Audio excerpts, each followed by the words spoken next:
બાળકની અંદર શું છે, ગ્રોથ ચાલુ હોય. ECG જેવું છે કે બાળકની અંદર શું હોય, ગ્રોથ ચાલુ હોય, એટલે ધાતુઓ એની અંદર શું થાય, ધીમે ધીમે વધતી હોય.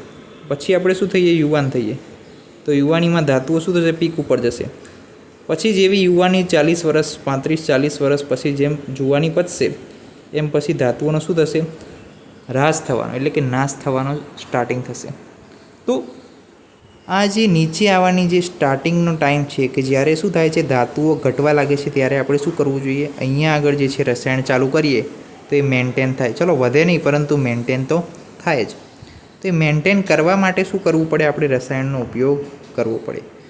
તો આ જે અવસ્થા હતી 40 વર્ષની એને શું કહેવાય, પરિહારિણી. 40થી 35થી 40 વર્ષની જે ઉંમર છે એને કઈ અવસ્થા કહેવાય, પરિહારિણી અવસ્થા કહેવાય. કે જ્યારથી શું થાય, હારિણી. હારિણી એટલે કે આપણા શરીરની જે ધાતુઓ છે એનો હ્રાસ થવાનો શરૂ થાય છે. તો કે 40+ એજ જે છે